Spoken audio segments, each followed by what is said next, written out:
Hi everyone, my name is Anuj Jindal. I welcome you to the budget session. और ये session UPSC की अगर तैयारी कर रहे हो तो काफ़ी रेलेवेंट आप लोगों के लिए होने वाला है। इस सेशन में मैं दो चीज़ों पे फोकस करूंगा। Number one, what is important for your examination, specially the upcoming prelims exam. Understanding plus conceptual understanding plus facts, दोनों को साथ में लेके चलेंगे। दोनों में क्या क्या ज़रूरतें हैं, क्या क्या इंपॉर्टेंट है जो कि एग्जाम में पूछा जा सकता है।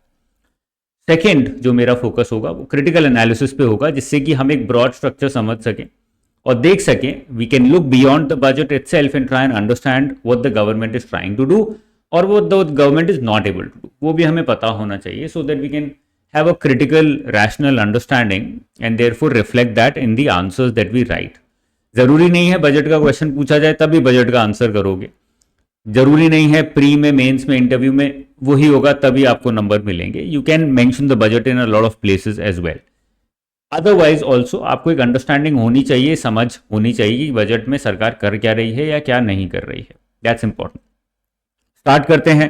बड़ा इंपॉर्टेंट सेशन है, बहुत इंटरेस्टिंग सेशन होने वाला है। सबसे पहले अगर ब्रॉडली मैं बात करूं तो गवर्नमेंट ने किया क्या क्या है।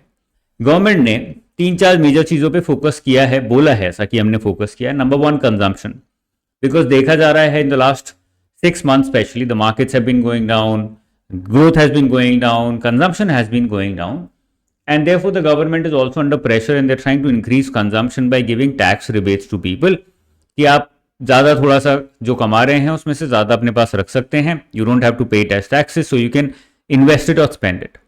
मेजरली जो लोग 12 लाख 15 लाख कमाते हैं वो शहरों में रहते हैं, गाँव में नहीं रहते हैं, छोटी जगहों पे कम रहते हैं।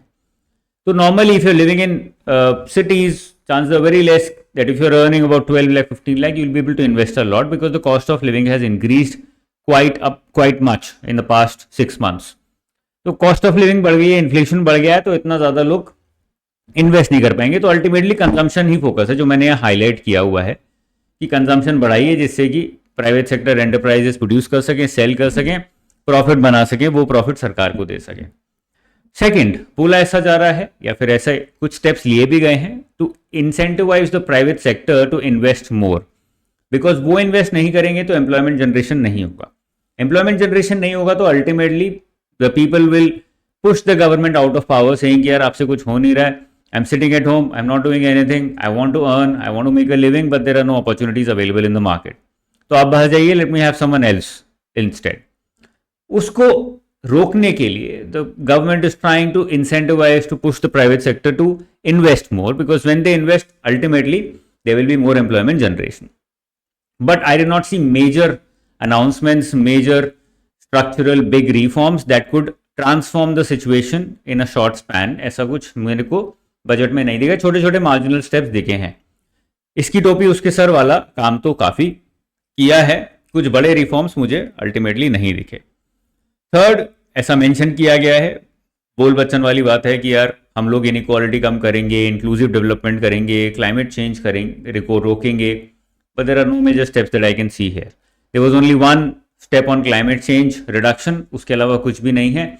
That also shows that the focus of the government is also not on tackling inequality, वो बस लिखने के लिए लिख दिया गया है। तो बोला जा रहा है, इसलिए मैंने टैकल इनइक्वालिटी लिखा है, but I did not see major steps that. तो ये तो हो गई बेसिक स्ट्रक्चरल ओवरऑल बड़ी होलिस्टिक अंडरस्टैंडिंग की बजट में फोकस क्या है। कंजम्पशन और इन्वेस्टमेंट पे ही आप सब कुछ देखोगे और इधर इससे ज्यादा कुछ नहीं देखोगे, सारा फोकस बजट का उधर ही जा रहा है। ठीक है, अब देखते हैं एग्जैक्टली स्पेसिफिकली बजट ने क्या क्या किया है।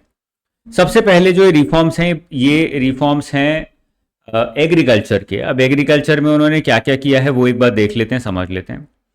सबसे पहला, the first one is national mission on high yielding seeds. तो बहुत सारी स्कीम्स, बहुत सारे मिशन सरकार का ये काम है, करते हैं। Since the time planning commission has been abolished, उसके बाद स्कीम्स पे ही फोकस बहुत ज्यादा गवर्नमेंट का बढ़ गया है।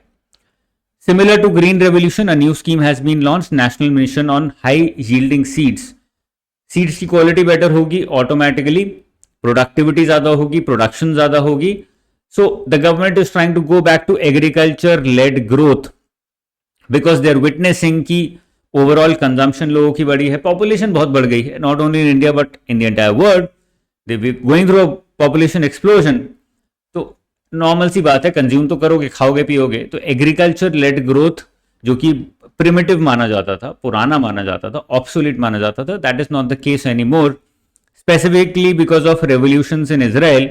उसके बाद से modern agriculture has become a part of life in lot of countries. So the government is realizing this, उसको कैश इन करने के लिए हाई यील्डिंग सीड्स का एक नेशनल मिशन लॉन्च किया है।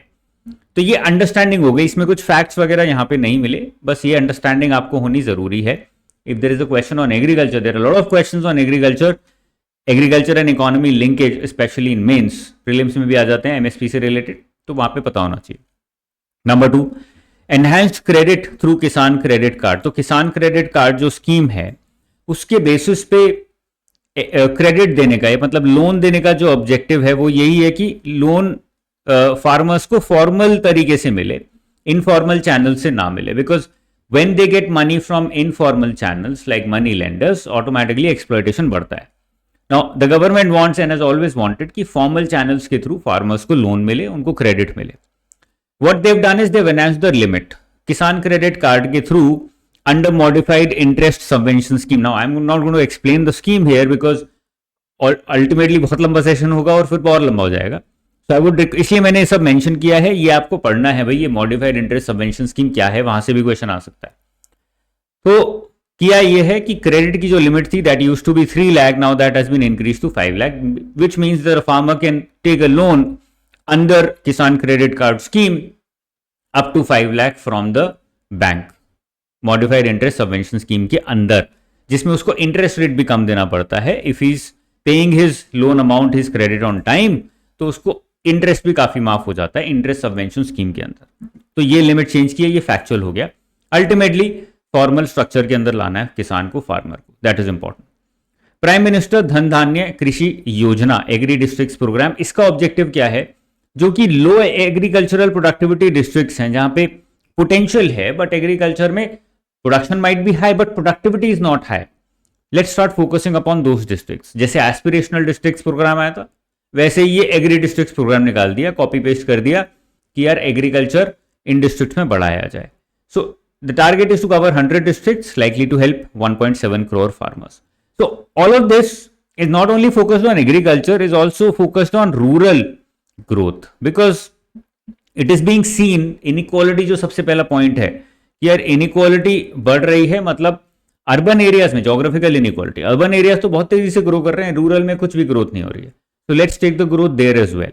ओके, तो ये एक स्टेप वहां पर भी लेके जा रहा है आपको। देखो, every aspect of growth is going to have some focus, some impact on inequality, but directly inequality को टारगेट करने के लिए कुछ दिखा नहीं। Okay, mission for cotton productivity, कि भाई कैश क्रॉप है, तो कैश क्रॉप में cotton has a lot of potential, because again number of people in the world are high, इसलिए देखो आगे दिखेगा आपको शूज पे, लेदर इंडस्ट्री पे, यहाँ पे कॉटन पे, this is all the things that you are wearing. तो इन सब पे फोकस फिर से किया है सरकार ने, because they want to take that advantage कि Bangladesh is not doing well, Vietnam is not doing so well, growth is down, let's try and catch up to these countries which had taken a lot of India's growth in these industries. उस पर focus करने का target है सरकार का थोड़ा सा। बिहार में मखाना बोर्ड बनाया है, now makhana farmers, because makhana is become an international delicacy and super food kind of a thing, तो उन फार्मर्स को हेल्प मिले, उन फार्मर्स की इनकम बढ़े। फॉर दैट एफपीओज को पुश करने की कोशिश की जा रही है। Let's try and set up more and more farmer producer organisations in Bihar, specially in amidst the makhana farmers, जिससे कि फार्मिंग थोड़ी सी और ऑर्गेनाइज हो सके, थोड़ी सी और मॉडर्नाइज हो सके, दोनों चीजें हो सके। There is a big problem of marginal farmers in the entire country, including in Bihar, including in makhana farmers, जिसकी वजह से, because of which they end up losing a lot of their right of income. उनको सस्ते में बेचना पड़ता है बहुत सारा सामान, उनका एक्सप्लॉयटेशन होता है। उसको कम करने के लिए मखाना बोर्ड बनाया है। सो agriculture, rural development, rural led growth पे ये फोकस एरियाज थोड़े से हैं। पल्सेस पे लेके ये देखो, क्लाइमेट चेंज से जो मैंने बोला था कनेक्टेड है थोड़ा सा, यहां पर कनेक्शन है, because there is over reliance in India on rice and wheat since green revolution, and we know that it has had a major impact on soil quality, on what people are eating, on monoculture, ये सब पे बड़ा major impact हुआ है। So in order to tackle that, Atmanirbharta in pulses, this is a mission kind of a thing, 6-year mission that has been launched. यार pulses की production बढ़ाइए, productivity बढ़ाइए. The focus is on 3, तुर, उड़द और मसूर. ठीक है ना. जो भी ये प्रोड्यूस होगा, now another step has been taken कि यार एमएसपी के अंदर बहुत ज्यादा और उसको खिचड़ी ना पका के, it has been said that whatever will be produced under this 6-year mission will be procured by NAFED and NCCF for the next 4 years. Mission 6 साल का है, 4 साल का कमिटमेंट दे दिया, नाफेड और एनसीसीएफ इनको प्रोक्योर करेंगे. Now you might be thinking what are these NAFED and NCCF, पढ़िए इनके बारे में. These are organisations which are focused upon development of agriculture in our country. NABARD के अंदर आते हैं. तो ये सेटअप किया गया है, लिंक बनाया गया है, जिससे कि so that people, farmers can be incentivised to produce pulses and sell it to these organisations which will have to procure it and then sell it further. ठीक है. इनफैक्ट नाफेड का मैंने खाना खाया है, जो उनके क्रॉप्स वगैरह होते हैं वेरी हाई क्वालिटी, तो ले सकते हो, कहीं मिल जाए तो आपको, शॉप्स होती हैं उनकी. ओके, कमिंग बैक, पल्सेस पे काम किया गया, अगेन एग्रीकल्चर. ये वाला मुझे बड़ा अच्छा लगा, इंडिया पोस्ट वाला जो किया है. लेट्स सी कि इसका इंप्लीमेंटेशन कितना स्ट्रांग होता है. Now India Post has one of the largest networks in our country. Rural area में, बिल्कुल गांव में जाओगे, कुछ भी नहीं मिलेगा तो इंडिया पोस्ट का आपको एक ऑफिस तो मिल ही जाएगा. So what is the objective? The objective is to connect India Post their infrastructure with digital infrastructure requirements of our country, so that in rural areas also you can try and introduce more digitization. तो local digital environment को push करने के लिए India post को number 1 digital payment banks के साथ connect कर दिया. Number 2, a lot of services which were not provided by India Post will be provided now. जैसे कि यहां लिखा है इंस्टीट्यूशनल अकाउंट सर्विसेज. इसका मतलब क्या होता है? इसका मतलब होता है savings account of not only individuals but trusts, associations, societies, farmer producer organizations, in सब के account services भी now India Post will be able to provide. Other than that, direct benefit transfer services, EMI pickup services, मतलब basic financial services, credit services, ये सारी services which are a domain, have been a domain of banks. Now they're trying to connect these services with India Post as well. That is the mission, or that is the program all about. Okay. Digital, इसको हम बोल सकते हैं digital financial transformation of India Post. That is what the government is trying to do, कि हम खाली financial transformation ना करें, हमारे इंडिया पोस्ट का डिजिटल फाइनेंशियल ट्रांसफॉर्मेशन करें, कनेक्टेड विद ऑनलाइन और डिजिटल और fintech companies, so that they can also provide such services, financial services, not just postal services. ये वाला मुझे काफ़ी अच्छा लगा, काफ़ी इंटरेस्टिंग है. हो सकता है ये जैसे हमने पास्ट में payment bank, small finance banks, ये सब बनाया, यूपीआई बनाया, this might have an actual impact in rural areas. वहाँ पे हो सकता है इसका इम्पैक्ट दिखे. ठीक है. फाइनेंस के सेक्टर में काफ़ी कुछ कर पा रहे हैं, और में थोड़ा सा गोलमोल है. आगे आते हैं, credit card for micro enterprises. Now छोटे छोटे एंटरप्राइजेस हैं, उनको वर्किंग कैपिटल के लिए पैसा चाहिए. फॉर एग्जाम्पल, मैं जूते बेचता हूँ, मैंने जूते तो आज बेच दिए, but I will get that money out of that sale after 3 months. But I can not stop my production for the next 3 months. तो 3 महीने के लिए मुझे कुछ ना कुछ क्रेडिट चाहिए, जिससे कि मैं अपनी फैक्ट्री चलाते रहूँ. 8-10 लोग हैं, उनको सैलरी भी दे रहा हूँ, प्रोडक्शन भी कर रहा हूँ, कहीं से सामान, raw material I am also buying. For all of that I need money. इसको हम बोलते हैं वर्किंग कैपिटल मैनेजमेंट. इसके लिए the government has said now we can also provide you credit cards, जिससे कि you can use that just like a Kisan credit card. ऐसे ही यहाँ पर हम आपको एक क्रेडिट कार्ड टाइप दे सकते हैं, लोन दे सकते हैं. You can keep using that working capital loan, as an when you get paid you can keep paying off that loan also. Okay. तो माइक्रो एंटरप्राइजेस का वर्किंग कैपिटल मैनेजमेंट के लिए credit card type उन्होंने launch किया है, which is good.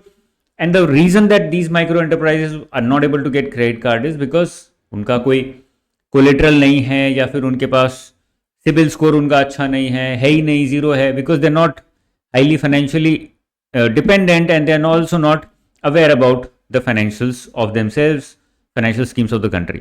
तो इसलिए ये गवर्नमेंट ने सपोर्ट दिया कि 5 लाख की लिमिट का हम क्रेडिट कार्ड एक लॉन्च करेंगे. whatever micro enterprise is registered on Udyam portal can take advantage of this. The target is 10 lakh such cards in the first year. ये हम लॉन्च करने का target. Again connected with finance, यहाँ पे कुछ ना कुछ वो कर पा रहे हैं, इसके अलावा और चीज़ों में उतना अच्छा कुछ नहीं है. Scheme for first time entrepreneurs. Now if there is a new entrepreneur wants to start entrepreneurship, तो उसको हम एक टर्म लोन मतलब लॉन्ग टर्म लोन देने की कोशिश करेंगे 2 करोड़ तक का during the next 5 years to provide term loans of up to 2 crore, मतलब हर एक आदमी को 2 करोड़ तक का लोन दिया जा सके for 5 lakh first time entrepreneurs including women, SC ST. A new scheme will be launch to provide term loans up to 2 crore. तो 5 लाख फर्स्ट टाइम एंटरप्रेन्योर्स के लिए ये स्कीम लाई जा रही है। The objective is again to promote entrepreneurship in smaller areas.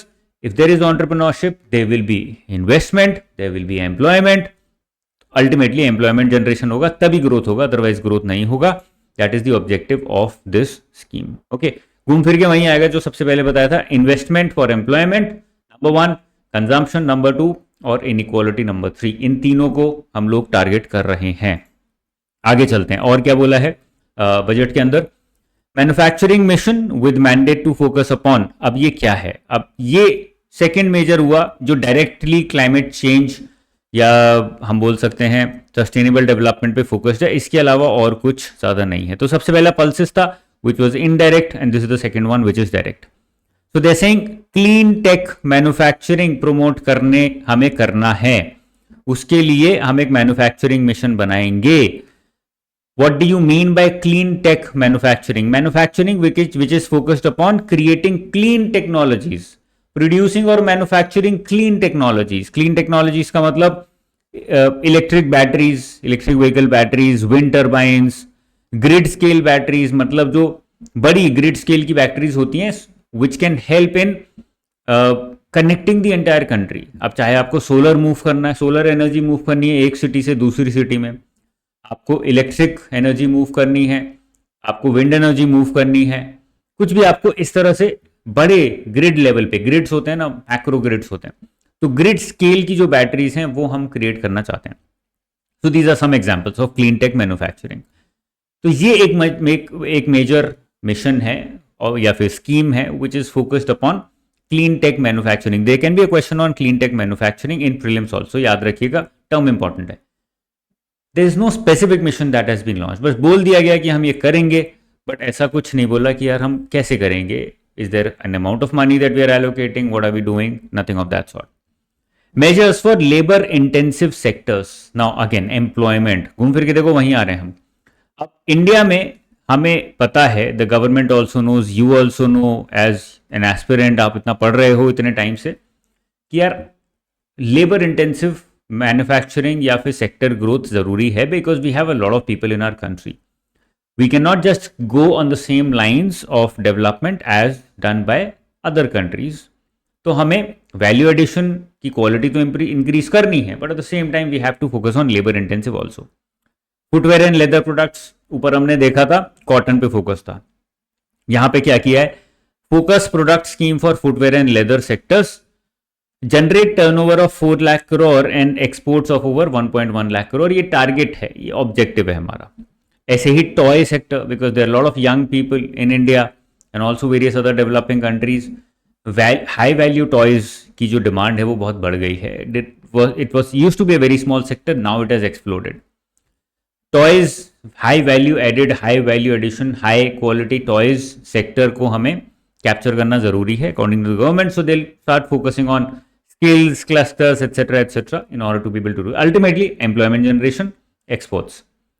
Food processing के लिए एक national institute of food technology will be set up in Bihar, जिसका ऑब्जेक्टिव होगा कि हम फूड प्रोसेसिंग को ज्यादा मॉडर्नाइज कर सकें। मतलब food processing can be taken to areas like Bihar where people are still doing old school obsolete farming and just selling it as it is. जैसे एक राइस हो गया, एक बंदा तो राइस उगा के उसको पैक करके या फिर उसको बोरी में भर के ही selling rice only. Another person is processing that rice in order to create idlis. For example, rice idli बना दी उसने, उसको पैक कर दिया, या राइस इडली का पाउडर बना दिया, उसको पैक कर दिया। जैसे आईडी आता है, पाउडर बनाया, उसको पैक करा, भेज दिया। what have you done? You've converted rice into an idli mix, so you processed your food and now you're selling it. उसकी वैल्यू ज्यादा है, उसका प्राइस ज्यादा होगा, फार्मर को ज्यादा इनकम मिलेगी, लोग people have also started consuming such things more. That is what the government wants to do, so that it can export more, so that it can produce more of such things. उसके लिए एक national institute बना दिया बिहार में, क्योंकि बिहार में ही सबसे ज़्यादा one of the biggest areas of agriculture, majority of the people are still dependent on agriculture, तो इसलिए वहां पे बनाना can be rewarding as well. और क्या करा है देखते हैं। Significant enhancement of credit availability with guarantee cover, मतलब collateral free loans to MSMEs. जो एमएसएमईज होते हैं, जैसे ऊपर हमने देखा था, उनको क्रेडिट कार्ड टाइप दिया because they do not have CIBIL score etcetera etcetera. यहां पर भी दे do not have enough collateral but they might need funds, they might need loans, उनको कोलेटरल फ्री लोन्स हम देंगे। तो माइक्रो एंड स्मॉल एंटरप्राइजेस का M नहीं है बड़ा वाला, मीडियम नहीं है, माइक्रो एंड स्मॉल ओनली। इसमें क्रेडिट गारंटी कवर मतलब the credit guarantee will be given by CGTMSE, ये एक ऑर्गेनाइजेशन है, credit guarantee fund trust of micro and small enterprises. तो इसके बारे में भी पढ़ लीजिएगा प्लीज कि ये कब सेटअप हुई, क्या है, किसके अंदर आती है। एग्जाम में यहीं से इस तरह से ही क्वेश्चंस पूछे जाते हैं। तो ये CGTMSE is going to guarantee कि यार अगर if this micro and small enterprise does not pay the loan, जो भी इसने लोन लिया है, कोलेटरल तो है नहीं, then I will pay that loan. So they're guaranteeing a part of that loan और probably sometimes the entire loan as well, तो गारंटर बन जाते हैं। करंट क्या है लिमिट, 5 करोड़ के लोन पे क्रेडिट गारंटी मिलती है, इसको बढ़ा के 10 करोड़ कर दिया। For startups it has been increase from 10 to 20 crore. Exporter MSMEs, मतलब जो एमएसएमईज एक्सपोर्ट करते हैं primarily, for term loans up to 20 crore they will be provided guarantee bye CGTMSE। I hope ये समझ आ गया है, क्योंकि ये अभी मैं बहुत सारी वीडियोस देख रहा था यूट्यूब पे बजट की, उसमें बस ये बता देते हैं ये कर दिया ये कर दिया। भाई ये हुआ क्या है exactly, what has happened, how is it happened, why is it happened, what is going to happen under this. ये लिमिट इंक्रीज ये बता दिया बस कि एमएससीज की क्रेडिट गारंटी कवर लिमिट बढ़ गई 5 से 10। भाई ये है क्या क्रेडिट गारंटी कवर, वो तो बता दीजिए, वो मैंने आपको समझा दिया। I hope this is clear. ऐसे ही हर साल every year in the budget the classification criteria of micro small and medium enterprises is somehow कुछ ना कुछ चेंजेस उसमें आते हैं। This year also major changes have been made there. Micro enterprises, investment and turnover, ये दो classifications होती हैं। If your investment in your enterprise is less than 2.5 crore then you will be termed as a micro enterprise, or your turnover is less than 10 crore then you will be termed as a micro enterprise. तो ये classification होती है। If your investment is more than 25 crores or your turnover is more than 100 crores तो आप small नहीं रहे, फिर आप मीडियम में आ गए, और इसके नीचे है आपकी तो आप स्मॉल में हो। This is what it actually means, ये जो क्लासिफिकेशन का मतलब है ये है। ओके अब ये समझ लेते हैं कि ये क्लासिफिकेशन में उन्होंने चेंजेस क्या किए हैं। It use to be 1 crore and 5 crore. तो मैं स्टूडेंट्स को बोलता हूँ यार आपको बस ये दोनों नंबर्स याद रखने हैं, everything else is doable, easily आप यहीं से निकाल सकते हो, you can take it out from here only. Now this has been change to 2.5 crore investment and 10 crore turnover. For movement from micro to small you multiply it by 10। For movement to from micro to small you multiply turnover also by 10। Again from movement from small to medium you multiply it with 5। For movement from small to medium in case of turnover you multiply it with 5। तो इसके basis पे आपके numbers आ गए 2.5 crore and 10 crore, ये दो आपको याद रखने हैं। और इससे क्वेश्चन हर साल नॉर्मली आ जाता है, somehow very basic area, but question हमेशा आता है, तो इंपॉर्टेंट है। Investing in people and innovation, इसके लिए कुछ स्कीम्स वगैरह उन्होंने अनाउंस कर दी, but details are not provided here. जब मैं बजट को या फिर सर्वे को अभी डिटेल में कवर करूंगा over the next 1 month with questions etcetera, then we'll look at these schemes in detail as well. Saksham Anganwadi, Poshan 2, expansion of capacity in IITs, Bharat Bhasha Pustak scheme, इसका ऑब्जेक्टिव है डिजिटल फॉर्म में इंडियन लैंग्वेज बुक्स को हमें provide करना, जिससे कि people in rural areas can also access the Indian language books in digital format, क्योंकि उनकी अवेलेबिलिटी कम होती जा रही है because they are not majorly not available in digital format. National centres of excellence for skilling will be set up. Atal tinkering lab सब बढ़ा देंगे, नेक्स्ट 5 साल में 50,000 बनाएंगे जो स्कूल में इनोवेशन के लिए सेटअप की जाती हैं। आर्टिफिशियल इंटेलिजेंस के लिए they will be centre of excellence, this is important, 500 crore. Artificial intelligence पे इमीडिएटली फोकस बन गया, शायद उन्होंने कल ही डाला होगा, एक एड ऑन किया होगा after we heard about DeepSeek. So it's a good thing that they're finally doing it. So this is a major reform. I don't know if 500 crore is enough or not. Techies probably can tell me, but it's a good step if it is a good amount of money. Medical education में 10,000 additional seats, PM Swanidhi for enhanced loans for from banks, UPI link credit card, ये सब scheme के बारे में आप पढ़ सकते हो, क्योंकि इसमें ज़्यादा कुछ मेंशन नहीं है, बस बड़ी बड़ी बातें करी हैं। ऐसे पीएम जन आरोग्य योजना, मैं स्कीम्स पे फोकस नहीं कर रहा हूँ अभी बिकॉज स्कीम्स का सेशन नहीं है, बट ये मैंने हाईलाइट कर दिया, इनको पढ़ लीजिएगा, इन स्कीम्स को गूगल करके, इंपॉर्टेंट है। बजट में बस ये बोल दिया कि इसको बढ़ा देंगे, ज़्यादा कर देंगे, तो बेसिकली मार्जिनल रिफॉर्म्स। ओके, आगे चलते हैं। और क्या क्या किया है इन लोगों ने, support to states for infrastructure. अब यहाँ पे स्टेट्स और सेंटर के बीच की जुगलबंदी की थोड़ी सी यहाँ पे डिस्कशन है। सबसे पहले the centre said in the budget कि हम लोन देंगे स्टेट्स को इंफ्रास्ट्रक्चर डेवलपमेंट के लिए, 1.5 lakh crore we are setting it up. 50-year interest free loan will be provided to the states for infrastructure development. Interest free loan होगा, 50 साल का loan होगा, इसके लिए हम 1.5 लाख करोड़ रख रहे हैं। States can apply, will start giving it out. Jal Jeevan mission, the mission has been extended till 2028। Read about Jal Jeevan mission, water quality के लिए इंपॉर्टेंट है। पावर सेक्टर रिफॉर्म्स में loans to states if they reform discoms, मतलब distribution companies जो हैं, power distribution companies, उनमें reform करोगे तो हम एडिशनल लोन देंगे up to 0.5% of state domestic product. Okay, अगर रिफॉर्म्स करोगे तभी मिलेगा, नहीं तो नहीं मिलेगा। सो पावर सेक्टर में रिफॉर्म्स के लिए ये स्कीम लॉन्च करिए, या फिर ये एक स्टेप उन्होंने बोला है। अब एक एसेट मोनेटाइजेशन प्लान आया था 2021 में, asset monetisation plan 1.0 under national monetisation pipeline. उसमें ऑब्जेक्टिव था कि यार ये गवर्नमेंट है, गवर्नमेंट के पास बहुत सारे एसेट्स हैं, आप भी अपने घर के आसपास देखोगे, lot of land is lying idle, और पूछोगे किसी से किसकी, सरकार की लैंड है। So a lot of government assets are lying idle, and the government thought, why not start monetizing it? Why not start using it for more revenue generation? So the government started leasing these assets to private enterprises.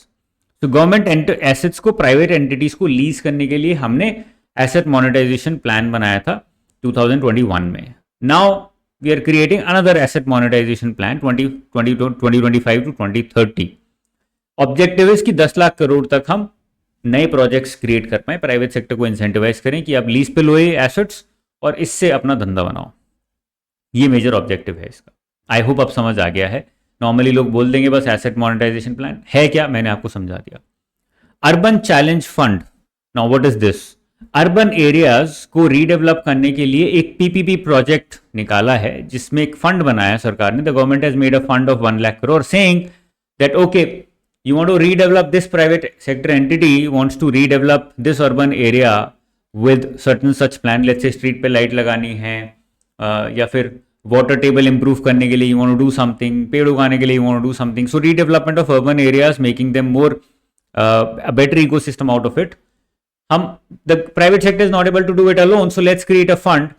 1 lakh crore का fund बनाया. Any new enterprise, any new project comes up, we will invest up to 25%. The remaining 75% can come from the private sector or the state government or via loan also. आप market से loan ले लीजिए, bond issue करके loan ले लीजिए, whatever. तो government ने बोला हम 25% तक कंट्रीब्यूट करेंगे. that contribution is going to come from this 1 lakh crore fund. That is the meaning of urban challenge fund. तो अर्बन एरियाज के ग्रोथ चैलेंज को फुलफिल करने के लिए, टैकल करने के लिए एक फंड बनाया है. आई होप दिस इज क्लियर. ठीक है ना, मेक सेंस नाउ. आगे चलते हैं. मैरीटाइम डेवलपमेंट फंड, हमारा जो मैरीटाइम सेक्टर है, basic infrastructure sector with respect to with respect to ocean, उसको डेवलप करने के लिए एक और फंड बना दिया 25,000 करोड़ का. Any company which wants to enter into ship building और शिप रिपेयरिंग और water infrastructure, blue water infrastructure, this is a important keyword. Blue water infrastructure मतलब जो हमारी डीप सी हैं वहां पे कुछ डेवलपमेंट्स करने के लिए you want to create a company or you already have a company, you want to invest, you want to come out with a new project, we will also support you. 25,000 crore का fund है, वहां से हम आपको भी कुछ पैसा देंगे. आप remaining पैसा you can get it from the market or you can put your own retained earnings.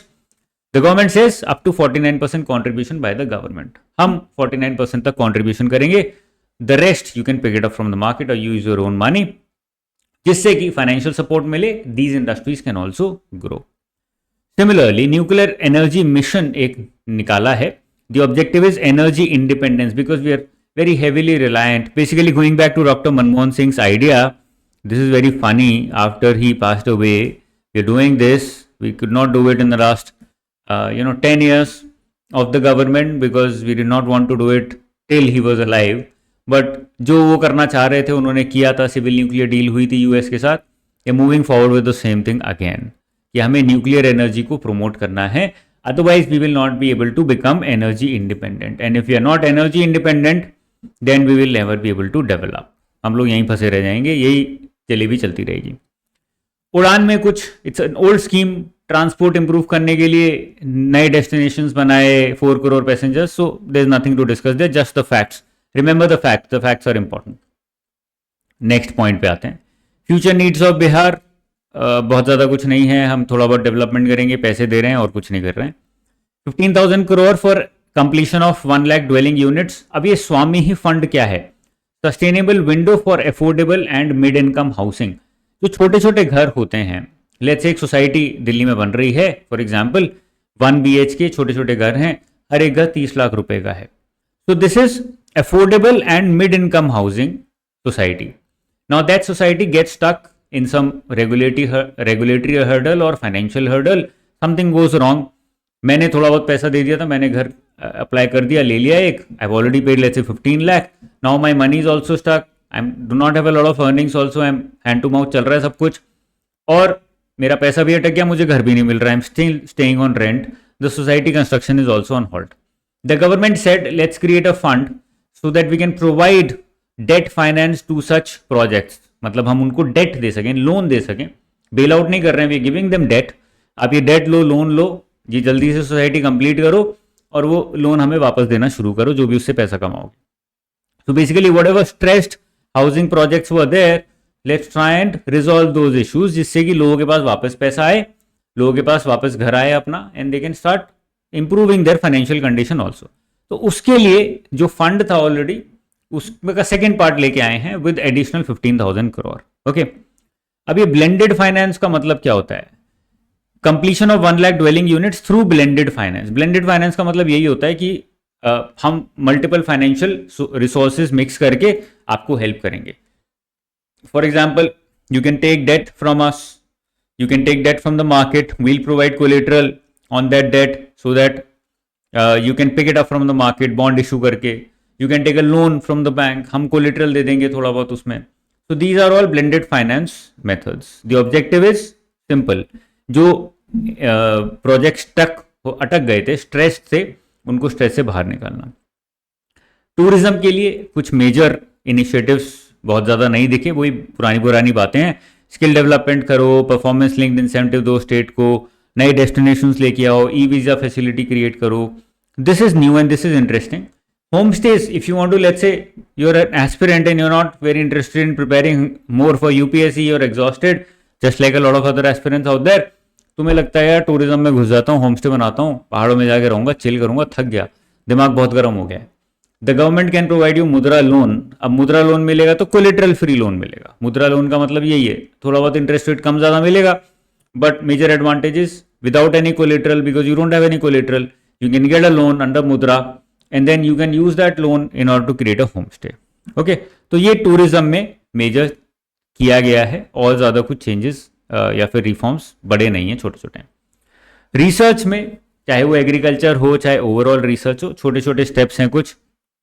PM prime minister research fellowship, इतनी रिसर्च फेलोशिप्स देगी. रिसर्च डेवलपमेंट एंड इनोवेशन के लिए एक फंड बना दिया, allocating 20,000 crore. Numbers are important.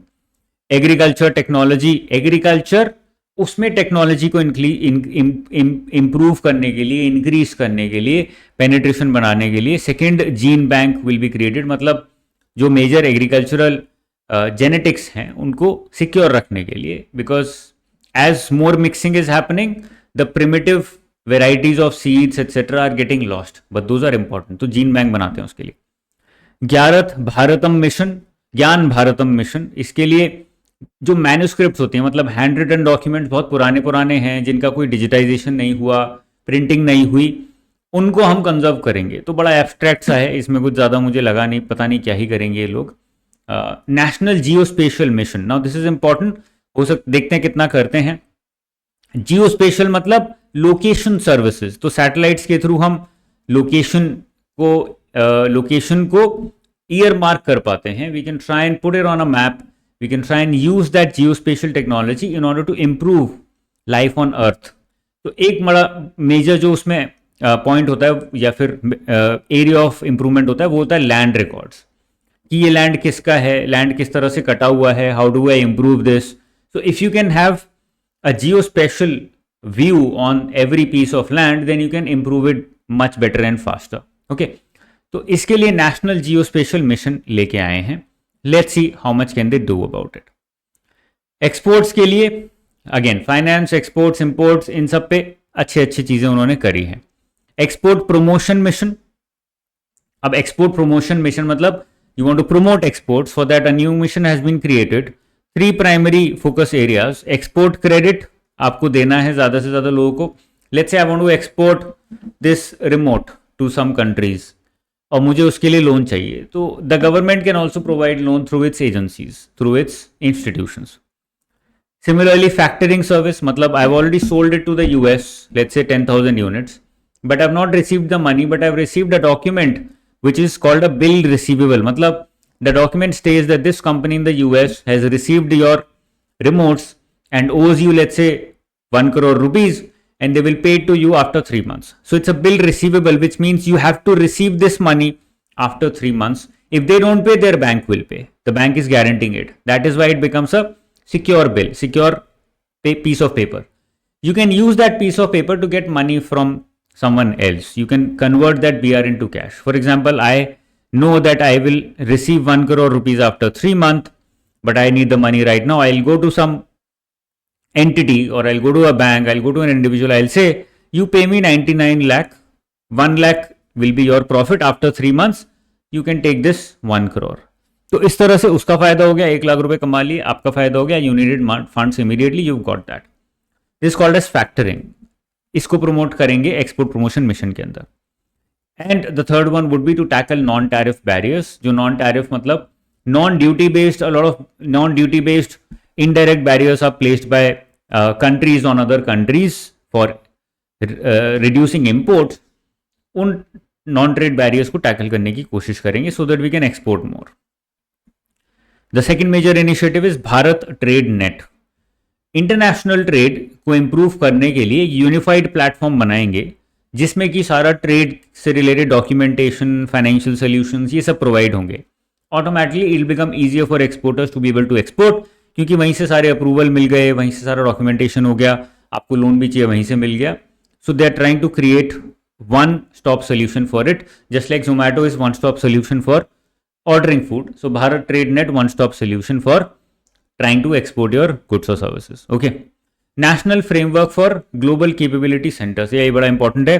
GCCs have been in news for the last almost 2 years. याद रखिएगा इसको, important हो जाता है ये. Now what are these GCC, global capability centers? For example, मैंने एक global capability center बनाया दिल्ली में. It is a building capability center. So it's a building, it's a center. The objective is to enhance capability of my enterprise, which might be an MNC. MNC like Coca-Cola. Coca-Cola wants to do more research on what Indians like the most. What kind of innovation can we carry out in drinkable products in India? Non-alcohol में और ज़्यादा revolution कैसे लाना है, हमें innovation चाहिए. For example, तो research and development करने के लिए उन्होंने इंडिया में ही they set up a center like a research center which will be called as Global Capability Center. So these are offshore centers, मतलब not in their home country. जो भी MNC है वो किसी और देश में जाके. For India it's an advantage because that MNC is coming into India and setting up the global capability center in India. So offshore centers by MNCs to use Indian talent for better services, innovation, etc. etc. तो इसके लिए एक national framework बनाएंगे so that we can promote it more. Because ultimately इससे employment generation होता है बहुत तेजी से. एयर कार्गो के लिए वेयर हाउसिंग फैसिलिटीज में कुछ मुझे मिला नहीं, ज़्यादा इंपॉर्टेंट नहीं है. तो अभी तक देख सकते हो जो भी मेजर रिफॉर्म्स हुए हैं वो थोड़े फाइनेंसेस में ही हुए हैं और एक और आगे फाइनेंसेस वाले. उसके अलावा बहुत कुछ दिख नहीं रहा है, घूम फिर के वहीं आ रहे हैं वो फाइनेंशियल रिफॉर्म्स से. You can not reform the country entirely.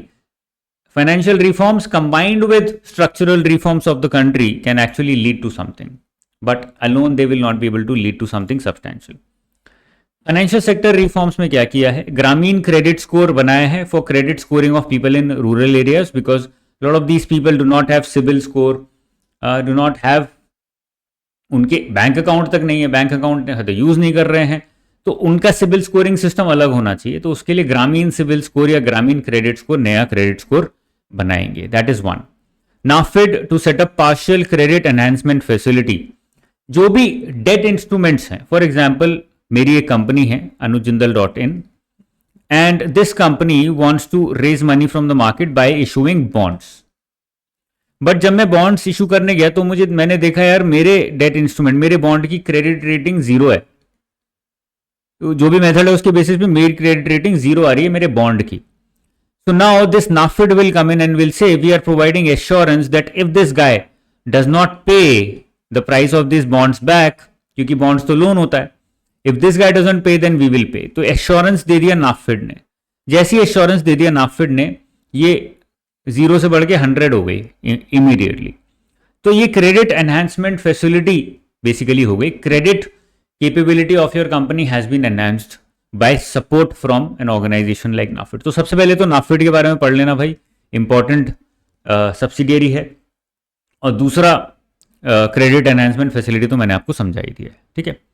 Central KYC registry को रिवैम्प करना है। जो अभी केवाईसी रजिस्ट्री क्या है? एक रिपोजिटरी है जहां पे all the KYC records of people are kept. Lot of KYC frauds are going on.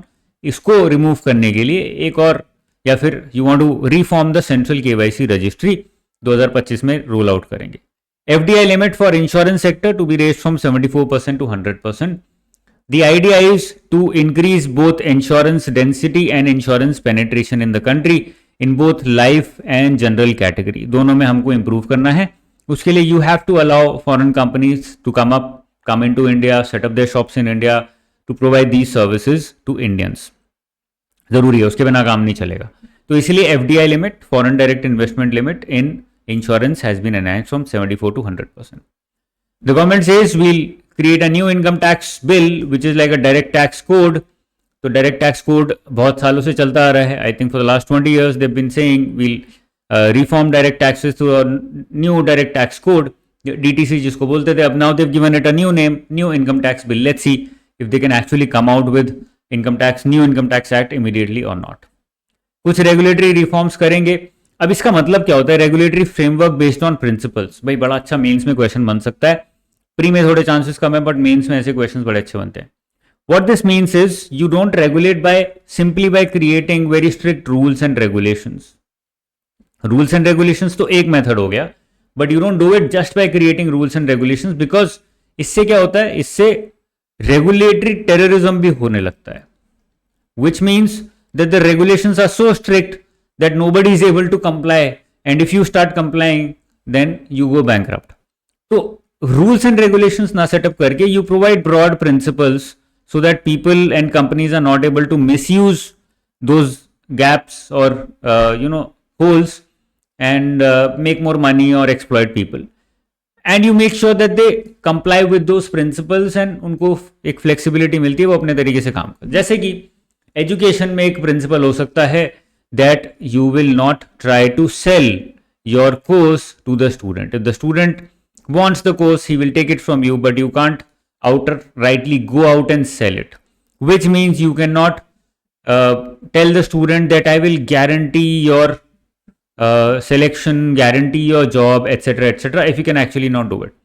So you're not able to, तो ये प्रिंसिपल बना दिया कि भाई you cannot sell it by giving any false promises।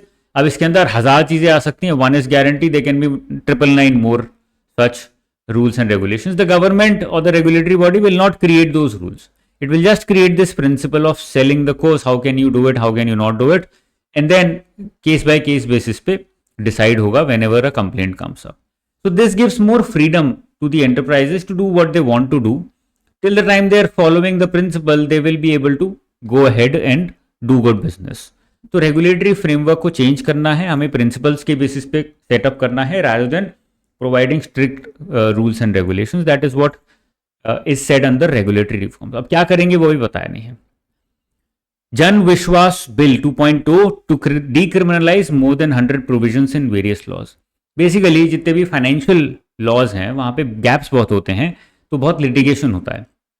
अब उस लिटिगेशन में criminal liability बनेगी, then the businessman will stop doing business, because criminal liability बन गई तो वो जेल जा सकता है, तो वो काम ही करना बंद कर देता है कि यार मैं कुछ और कर लूंगा, जेल जाना पड़ेगा, यहाँ तो एक्सप्लॉयटेशन हो रहा है। तो you start converting that into civil liability, कि अगर आपको दोषी माना भी गया, even if you done something wrong, you pay a fine and move forward, you don't have to go to jail for it. That is good. Jan Vishwas bill इसको बोल रहे हैं, that is a good move. Let's see how much they can do it. Indirect tax में customs में कुछ changes किए हैं। The government is saying that we will not apply more than one cess और surcharge. Now cess and surcharges are specific taxes which are levied on previous tax, जो already आपकी tax liability उसके ऊपर लगा देते हैं, and thus levied for a specific purpose. जैसे education cess से जो भी पैसा आया वो एजुकेशन में यूज होगा, जीएसटी सेस से जो भी पैसा आया वो जीएसटी में यूज होगा। तो ये कुछ सेसेस और सरचार्जेस होते हैं। नाउ इट इज क्लैरिफाइड कि हम मल्टीपल सेस और सरचार्ज नहीं लगाएंगे, एक बार में एक बिल पे एक सेस या सरचार्ज ही लगेगा, number one. Secondly they've said the effective duty incidence को मेंटेन करेंगे। इसका मतलब क्या होता है कि इसको फाइनल इंसिडेंस भी बोलते हैं। इसका मतलब होता है final incidence means the person who finally pays the tax. इसमें हम इक्विवेलेंट सेस का एक स्ट्रक्चर बनाएंगे। इसका मतलब क्या है, थोड़ा सा समझने की कोशिश करते हैं। बहुत ज्यादा क्लैरिटी नहीं दी है डॉक्यूमेंट में, बट मैं अपना इंटरप्रिटेशन बता रहा हूं। मतलब to make sure that the person who finally pays the tax are, ऐसा नहीं कि वो जैसे कि अभी वो पॉपकॉर्न वाली बात हुई थी कि पॉपकॉर्न, एक टाइप के पॉपकॉर्न पे वो 12 दे रहा है, दूसरे पे 18 दे रहा है, तीसरे पे 28 दे रहा है, ऐसा नहीं होना चाहिए। बट वो जीएसटी का केस था, यहां पे बस सेस की बात करी है कि सेस के केस में we'll make sure that the final incidence, the person who is finally paying the tax on most items, he is paying an equivalent cess. मतलब सिमिलर टाइप का सेस दे रहा है। ऐसा नहीं कि एक टाइप के प्रोडक्ट पे वो 4% सेस दे रहा है, दूसरे प्रोडक्ट पे वो 15% सेस दे रहा है, तीसरे प्रोडक्ट पे वो 30% सेस दे रहा है। ऐसा नहीं होना चाहिए। So categories of items which are similar should be charge cess in the same manner, because person who finally pays the tax will have to pay more. तो ये मेजर बहुत ज्यादा इंपॉर्टेंट नहीं है, just for your understanding. Maritime organisations, maritime development के लिए exemption for 10 years on goods for ship building and ships for breaking extension. तो basically जो भी शिप बिल्डिंग या शिप ब्रेकिंग इंडस्ट्री है उसको प्रमोट करने के लिए हमने वहां पे कस्टम्स वगैरह हटा दिया, number one. Duty free inputs for handicraft and leather handicraft जो ऊपर भी हमने देखा था एम्प्लॉयमेंट जनरेशन के लिए, वहां पे भी एक्सपोर्ट प्रमोट करने के लिए हमने इंपोर्ट्स पे ड्यूटीज हटा दी हैं। Okay. Voluntary declaration of material facts, कुछ मटेरियल फैक्ट है आपकी ऑर्गेनाइजेशन या इंडिविजुअल से related which you could not और you did not know how to reveal it, आपको अभी पता लगा है, you can reveal it now as well, आपको पेनल्टी नहीं लगेगी। टाइम पीरियड एक्सटेंड कर दिया, 1 साल तक रिवील कर सकते हो if there is a material fact in your company which has a liability on tax and you want to declare that, time limit बढ़ा के 1 साल कर दी गई है। ये सब फैक्ट्स हैं, ज्यादा कुछ इंपॉर्टेंट नहीं है। बहुत सारे custom duties have been removed and reduced on important medicine, जिससे कि मेडिसिन सस्ती हो सके। अब डायरेक्ट टैक्स में कंफ्यूजन स्टूडेंट्स को है अभी भी, मैं देख रहा हूं ऑनलाइन, तो मैंने सोचा कि इस पे बात कर लेते हैं। अब आपको पता तो है डायरेक्ट टैक्स पे 12 लाख तक no tax, technically up to 12.75 lakh no tax, but what does this mean when I say no tax? because यहां पे तो लिखा है 4 to 8 लाख पे 5% टैक्स लगेगा, 8 to 12 लाख पे 10% टैक्स लगेगा। मतलब क्या है इसका? मतलब ये है कि दो टाइप के आपको डिडक्शंस बोल सकते हैं या एडवांटेजेस मिल रहे हैं इंडिविजुअल्स को।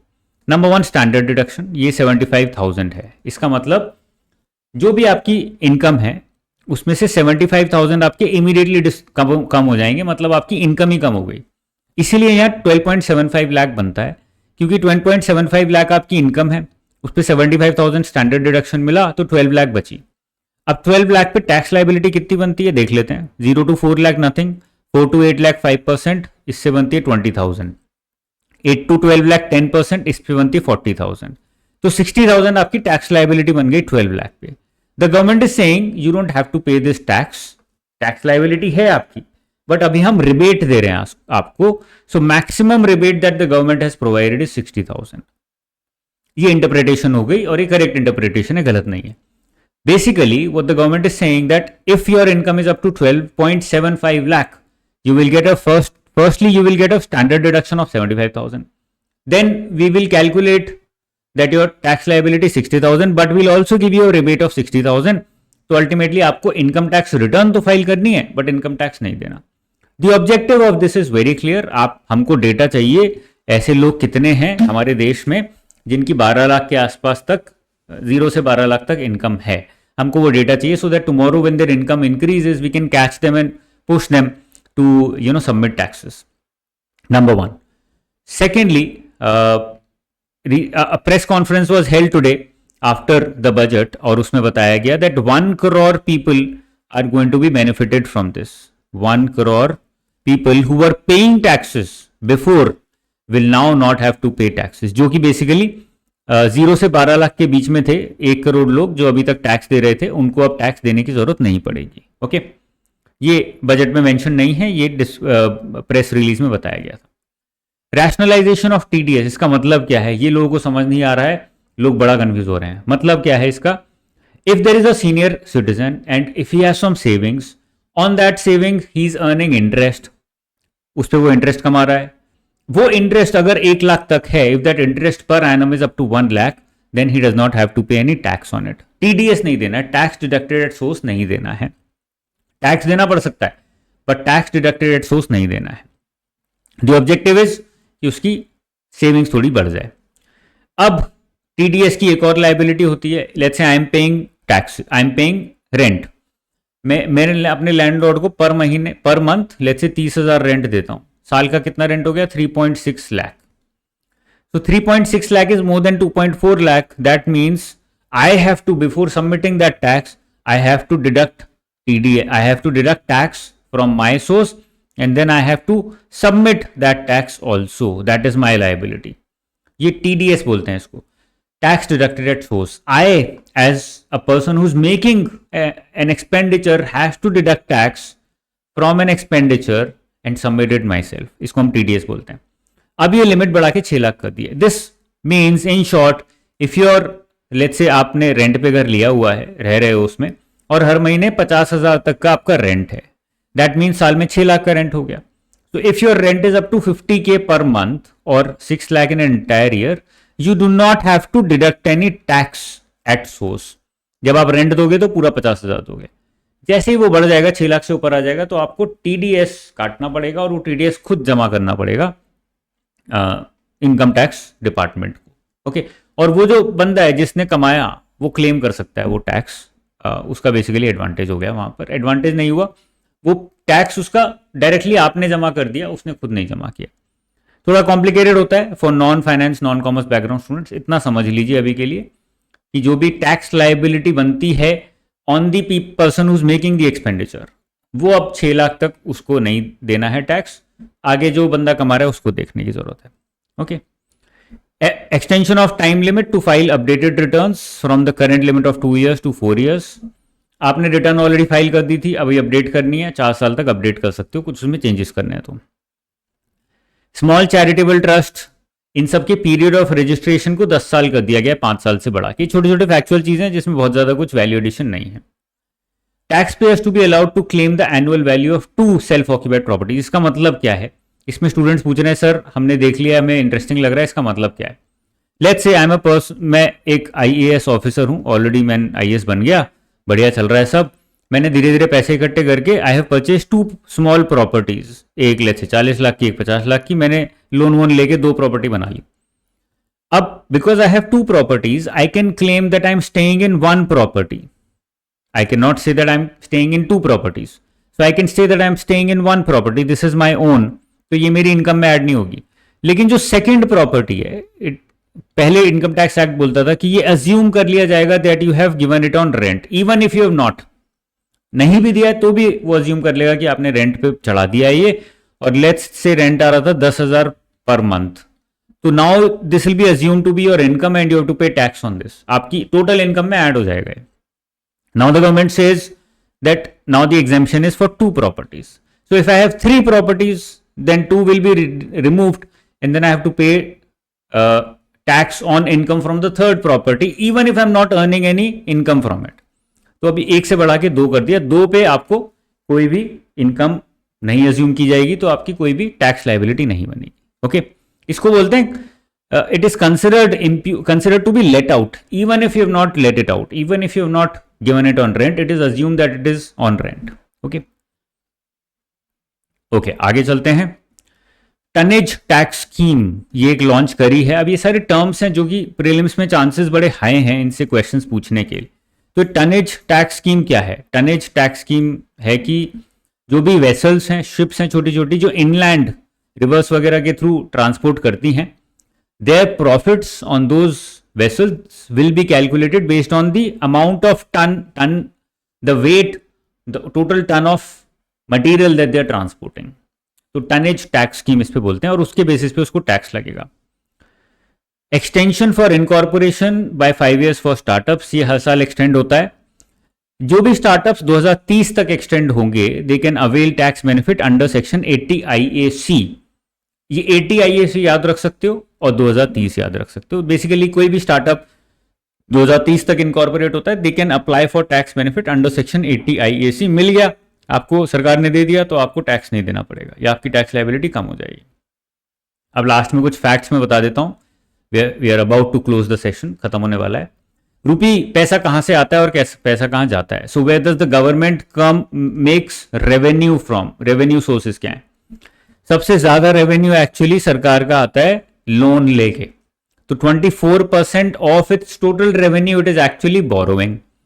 22% डायरेक्ट इनकम टैक्स से मिलता है उसको, और corporate tax which is also direct tax, वहां से 17% मिलता है। तो कितना हो गया? 17 + 22 39% डायरेक्ट टैक्स से आ रहा है। Excise duty which is on manufacturing, वहां से भी 5% आ रहा है। कस्टम से 4% आ रहा है। उसके बाद जीएसटी जो कि मेजर इनडायरेक्ट टैक्स है, वहां से 18% आ रहा है। फिर कुछ नॉन टैक्स रिसीट्स हैं, नॉन डेट कैपिटल रिसीट्स हैं। तो ये ध्यान रखना है कि यह सबसे ज्यादा पैसा सरकार को बोरोइंग से मिल रहा है। एक्चुअली आप 100 रुपए कमा रहे हो, उस 100 रुपए में से 24 रुपए 24 rupees your earning by borrowing from your friend. Let's assume it and interpret it like this. 22 rupees you are getting through tax, 17 rupees you are getting through corporate tax, 18 rupees you are getting through GST. These are the major divisions. How do you spend? How is this money being spent? 20%, मतलब 100 रुपए आपने खर्च किए, उसमें से 20 रुपए आप you are spending as interest on previous loans that you already taken. जो 24 रुपए लोन लिया था दोस्त से, उसको 20 रुपए टोटल इंटरेस्ट जा रहा है। फिर स्कीम्स में कुछ पैसा जा रहा है, central sector schemes and centrally sponsored schemes दोनों मिला के 24%। जो भी टैक्सेस आते हैं, the government has to pay 22% of total revenue to the states as their share of taxes. तो 22% स्टेट्स डायरेक्ट ले जाती हैं। सब्सिडीज में जाता है 6% के आसपास, डिफेंस में जाता है 8% के आसपास। तो मेजर यहाँ पे याद कर लीजिए, बड़े बड़े टर्म्स हैं। और डिटेल में हम अभी बजट में घुसेंगे कुछ 15-20 दिन में, तब आपको और मजा आएगा नंबर्स के साथ। Revenue receipts, so the government has budgeted, या फिर रिवाइज्ड एस्टिमेट 2024-25 का है कि 30 लाख करोड़ हमने रेवेन्यू रिसीट कमाए। रेवेन्यू रिसीट मतलब रिकरिंग रेवेन्यूज, रिकरिंग में tax revenues, major recurring revenue हमारा हो जाता है। कैपिटल रिसीट 16 लाख करोड़, जिसमें मेजर जो होता है वो होता है लोन जो हमने लिया है, वो capital receipt. Disinvestment capital receipt हो गया। डिविडेंड रेवेन्यू रिसीट हो गया, हर साल मिल रहा है, ठीक है ना। तो ये कुछ एग्जांपल्स हैं, इनके एग्जांपल से क्वेश्चंस बड़े अच्छे बन सकते हैं। ये हो गया रिसीट्स या फिर रेवेन्यूज का डिफरेंस। रेवेन्यू रिसीट्स कितनी है, मतलब रिकरिंग रिसीट्स कितने हैं, और नॉन रिकरिंग कैपिटल रिसीट्स हमारी कितनी है? 30 लाख करोड़, 16 लाख करोड़। अब एक्सपेंडिचर कितना है, कैसे कैसे? इफेक्टिव कैपिटल एक्सपेंडिचर वो 15.5 lakh crore. Effective capital expenditure क्या होता है? कैपिटल एक्सपेंडिचर में आपने ग्रांट्स वो वाले ऐड कर दिए which are being used for creating capital assets. For example, if the centre has given a grant to a state for creating a school और a new university, now this is a capital expenditure because a capital asset create हो रहा है। So this grant will not be considered as a revenue grant, this grant will be considered as a capital expenditure by the centre. तो ये effective capital expenditure में add हो जाएगा, वो है हमारा 15.5 lakh crore. Revenue expenditure is very high, 39.4 lakh crore, ये budgeted है, इस साल का है 37 lakh crore. Okay, deficit trends क्या है? अब यहाँ पे नंबर्स तो आप अपने आप पढ़ ही लोगे, मैं मीनिंग समझा देता हूं। Effective revenue deficit is revenue deficit में से जो भी आपने कैपिटल क्रिएशन के लिए ग्रांट दिया, जो मैंने अभी बताया, आपने स्कूल के लिए ग्रांट दिया, स्टेट को, यूनिवर्सिटी के लिए ग्रांट दिया, उसको हटा दो तो आपका इफेक्टिव रेवेन्यू डेफिसिट आ जाता है। So effective revenue deficit is revenue deficit minus such grants, because they are actually creating some capital assets, तो ये रेवेन्यू डेफिसिट नहीं होना चाहिए, this should be a part of capital expenditure. And primary deficit is 0.8%, which is physical deficit में से interest payments हटा दीजिए, which were 20% of your total expenditure, वो हटा दोगे तो आपका प्राइमरी डेफिसिट आएगा, विच इज 0.8%। ओके, ये नंबर्स बहुत ज्यादा कुछ इंपॉर्टेंट नहीं है, और मतलब इंपॉर्टेंट है बट बताने की जरूरत नहीं है। You guys are smart enough to understand these and remember these questions, इनसे भी आ सकते हैं एग्जाम में। So this brings us to the end of detailed discussion on the budget document.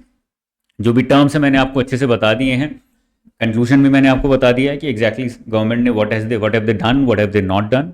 I am very sure you will feel more wise and more be able to understand the budget better after this analysis. थोड़ा बड़ा था, I hope पूरा देख पाए होगे, सुन भी लिया होगा तो भी बहुत सारी चीजें क्लियर हो गई होंगी। I'll see you very soon. If you like the session, do not forget to subscribe to my channel. I'll keep creating more such content for the upcoming prelims examination. जो अभी आ रहा है उसके लिए बड़े अच्छे मैं वीडियोस बनाऊंगा, focusing more on economics aspect of UPSC Civil Services examination. My name is Anuj Jindal. I'll see you again. Till then, take care. Bye bye. Jai Hind.